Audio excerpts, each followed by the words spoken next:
right, here we go. Welcome back to another episode of Just a Bet Outside, NFL Week 9 Best Bets Edition, baby. Here we go. It's time. Our favorite video of the week is here, and it's just me. Ryan is out of town. He couldn't make the video. Or we could just call it his punishment for going 0-3 last week, as you found out from watching last video. So, anyways, this Week 9 slate is ugly. There's not many big games or anything like that. But more importantly, there's still some winners to be had. So make sure you watch, and let's get some winners today. I feel a good 3-0 for this weekend for Sundays. So that's where we're at. Before we dive into it, we're going to go over some trades, cover a few of the games, and then get right into our best bets, and we'll wrap it up. So it should be pretty quick. Before we do that, please hit like and subscribe. We are only a few away from 100, and that's awesome. Only a few months in. It's been a fun ride. Thank you to everyone who's been following along. It's been a lot of fun. So that's where we're at. I kicked up the TikTok account, so I'm learning that, getting that going if you can't tell. We got a lot of NBA bets going, and then giving out some NFL bets for Thursday, Sunday, and Monday night primetime games. So be sure to check that one out, and yeah, it's been a lot of fun. So let's get into some trades. The trade deadline was a little crazy on November 1st. Biggest trade, Bradley Chubb to the Miami Dolphins for a first-rounder. I mean, the Broncos needed a first-rounder because they gave them all up to get Russell Wilson. So that was a good trade for them. They probably weren't going to trade or pay Bradley Chubb anyways, to be honest. Right when the Dolphins got that trade, they signed Bradley Chubb to a 5-year, $110 million deal. So they are committed to him. He has about 5.5 sacks this year, 6 quarterback hurries. You know, he's going to help out. I think he's even better than that. But he's going to help out that Miami pass rush because it wasn't very good, or it's not very good so far this year. So listen to this stat, though. This is wild to me. Miami got 3 first-rounders from the 49ers on the draft day trade when the Niners traded up to get Trey Lance. Here's what they did with those via trades and other things. They got Jalen Waddle, Tyreek Hill, and Bradley Chubb. That's insane to me. That is insane. Way better than any rookie you'd ever draft, that's for sure. So kudos to the GM in Miami. I don't know who it is, but good work. So anyways, that's the big trade. Another one, Roquan Smith to the Ravens. He's a tackling machine. He's going to help that team out. Pair him with Patrick Queen, and it's going to be quite the duo, that's for sure. So Bears got a second and a fifth rounder. You know, you think if you look at Bradley Chubb trade that maybe the Bears could have got a first rounder, but still second round is good. I think they could have gotten more, but that'll be a good trade for the Ravens. They're building up that defense again. They need a little help in the secondary, but yeah, that was a good one. Nyheim Hines to the Bills was another good one. They needed a pass catching back, and he's slippery and he knows how to catch the football. So that's a good trade for them, I think. And then we got Calvin Ridley to the Jaguars. Anybody remember Calvin Ridley? He was a top 10 receiver before he got suspended for gambling, for doing what we're talking about in this video. So, yeah, Falcons got a 5th round pick and then a 2nd round next year, which isn't that much, honestly. So I think it was a good trade by the Jaguars. They're playing for the future, not this year anyway, so they'll get him back next year and get some help for Trevor Lawrence. So that'll be nice. They'll have Christian Kirk, Zay Jones, and now Calvin Ridley. So good receiving core. There's not going to be any excuses for Trevor Lawrence anymore. So Ridley, I'm sure you're watching this sports betting video, but yeah, good luck in Jacksonville. That should be a good one. Other than that, yeah, those are kind of the main trades that we heard about. There's some other little ones, but nothing big. I'm not surprised again that the Packers decided not to get a receiver or do any trades because that's just how they work. They just don't do stuff like that, unfortunately. But not unfortunately for me. I hate the Packers, but yeah, for their fans, it's just brutal. It's a glaring weakness right now that they have. But anyways, that's where they're at. So let's go over a few games and then get right into our best bets. Sunday Night Football. It's a doozy. Titans at Chiefs. This has been a pretty good matchup, actually, over the years. Mahomes is actually 1-3 against Vrabel and the Titans, which is crazy. The Chiefs are minus 12 right now in the spread, and the over-under is 45.5. I mean, anytime you got a coach and team that have beaten them 3 out of 4 times and they're getting 12 points, they still got Derrick Henry. I would definitely lean Titans plus 12 on this one. You know, I don't think they're going to necessarily win, but you know, I don't know if it's Malik Willis or Tannehill under center for the Titans, and we probably won't know that until Sunday hits. You know, I don't think it matters. They're not really a passing team. It would help if Tannehill was the quarterback probably instead of a rookie. But, yeah, I lean Titans on that one just on the matchup. They can run over the Chiefs a little bit, and They know how to slow Mahomes down. They know they've done it 3 out of 4 times, like I said. So anyways, that's the Sunday night football game. Monday nighter, Ravens at Saints. Saints are 2.5 point underdogs at home, so Ravens are favorite. I'm not touching this one, guys. There is a ton of injuries, and when I say ton, I mean a ton. Michael Thomas out for the season. Rashard Bateman out for the season. Lattimore questionable. Gus Edwards questionable. Mark Andrews questionable.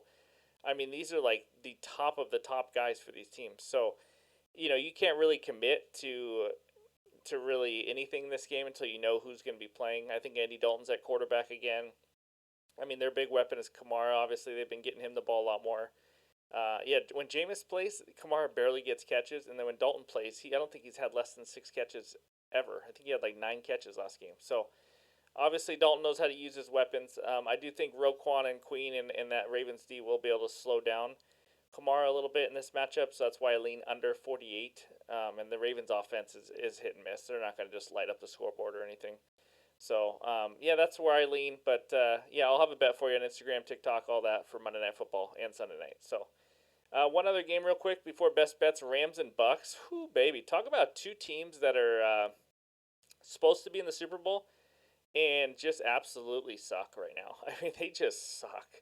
The Bucks are 3-point favorites at home. To me, I lean Bucks in this one. As hard as it is to say that I think the Bucks are going to beat anybody by more than 3, considering the dud they put up against the Panthers. But if Cooper Kupp doesn't play, this will probably be a play for me for the Bucks -3 because Cooper Kupp is their entire offense. I don't know how they're going to move the ball at all without Cooper Kupp. So I like the Bucks -3 in that game, but I just had to talk about it. It's only kind of high profile game, even though the teams are both not really playoff or Super Bowl contenders at the moment. So that's it. Sound the alarm. Here we go. Best bets time, baby. I got 3 of them for you. And this first one is my best bet of the week. So, under 46.5 between the Bills and Jets. Again, divisional games are hitting the under at 70% clip. Remember that. Also remember this. The Bills have only played one game that has gone over this total. One. I know. You think of the Bills as this team that scores a ton of points. All the games are in the 50s. That's not the case. The Bills know how to play defense, 1. And 2, when they do score, they are long drives. You ever watch them play? They have some like 10, 11, 12 play drives that eat up a half of a quarter or more. Sometimes it's a field goal. Sometimes they get stopped on 4th and goal or they get a touchdown.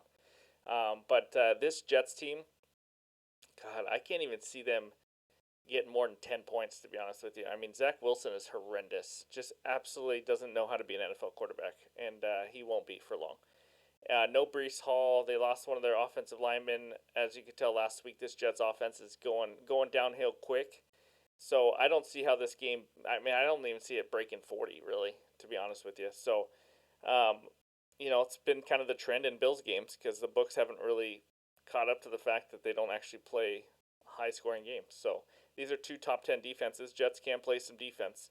And I think the Bills are getting Tre'Davious White back. I believe their number 1 corner. They don't need him, but just another help for the under. So a lot of punts, a lot of long drives, and let's get the under on that one. So that's my best bet of the week right there. Under 46. Actually, I think it's 46 also.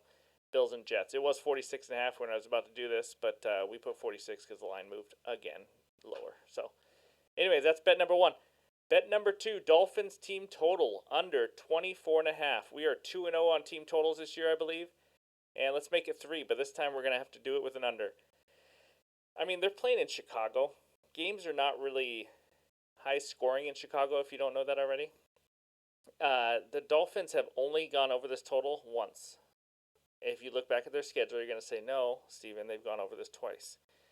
One of them was against the Lions, and they are historically bad. And when I say that, I mean they are on some statistical measures, they are dead last in the last 20 years on defense. I mean, they are that bad. I could put a team together and score some points on them. So the fact that the Dolphins scored, I believe it was like 31 on them or something, that doesn't count to me. Everybody's doing that. So other than that, they've only done it one time, and that was in week 1 against the Ravens, and we all know how that was. They didn't have that many points until their 4th quarter explosion in that game. So I don't see how all of a sudden they're going to go over this in a cold, windy day in Chicago, which is supposed to be. Tua's still coming back. They don't want to give him a lot of hits. They played a little more conservative, as you saw 2 weeks ago when he came back against the Steelers. So I like this one. Also, matchup wise, the Dolphins' strength is their pass offense. And the one thing the Bears can do well on defense is defend the pass. So I just think matchup wise, this isn't a great matchup for the Dolphins' offense. They'll still put up some points, but I just don't see them lighting up the scoreboard. And then, the Bears are a running team. They're first in the league, believe it or not. They get 188 rushing yards a game, and I know a lot of that is Justin Fields too. But either way, if they're running the ball, that's making that clock go down, and that team total is going to be harder to hit when your offense is on the sideline. So I like that. I like that Dolphins team total under 24.5. I almost had it 25.5 earlier. I should have jumped on it, but it went down to 24.5. So that's at minus 110. That's my bet number 2. Last bet of the weekend. Right here. Better believe it. Not a biased pick at all. Someone explain to me why the heck the Seahawks are underdogs in Arizona. I don't even understand it at all. I'm taking the Seahawks money line at plus 110. DK Lockett, they're questionable, but they're going to play. They played through it last week. They're going to be fine. There's no indication that they're out or anything. So I just don't understand it. I don't care where this game is played. I mean, they could play this game in Egypt for all I care. The Cardinals are at home. That's not a big deal. They're 1-3 at home. They sucked at home last year. Seahawks have beaten them multiple times in Arizona. This is not some crazy road game. Oh my gosh, the crowd's gonna go crazy. All that kind of stuff. So, the better coach, Seahawks. Better QB by far right now, Seahawks. And they're underdogs. They're just the better roster. I just don't get it. So at plus 110, there's no way I can't bet this. So they already beat them 19-9 a couple weeks ago, and I would also say in this game, if I had to, I'd also lean under because it was 19-9 last time. These teams know each other, but you never know. But I think the over under maybe 48 or something like that. I'd lean under, but my bet is the Seahawks money line, baby. Let's go to 6-3, hold that first place in the NFC West. That's right. That's right. So those are my 3 bets. That's right. Hopefully, you guys all follow those and get some winners this weekend. So let's take a look at the bets recap page now. Under 46, Jets and Bills. Bet of the week, baby. Lock that one in. I need it. I need it after the October bet of the month last week. Just barely missed thanks to McCaffrey's unhuman game that he had. So bet number 2, Dolphins team total under 24.5 at minus 110. Let's go 3-0 on team totals, hopefully. Number 3 is the Seattle Seahawks, baby. Seahawks money line plus 110.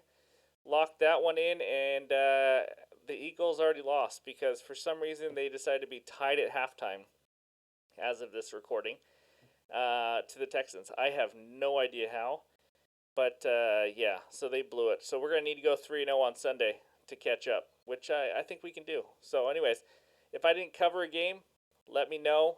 We'll be sure to go over it, and we can get back to you, let you know what we think and all that. So I like to talk football, I like to talk betting, all that's fun to me. So NBA recap video is going to be coming probably this weekend. A little delayed due to Ryan being out of town and all that. So stay tuned for that. And this is awesome. I can't believe we're almost at 100 subscribers. Thank you to everyone, and make sure to follow us on Instagram and TikTok too for more daily videos and betting advice and good NBA bets, NFL bets, anything you want. So anyways, thanks a lot for watching. Appreciate it, and have a good one.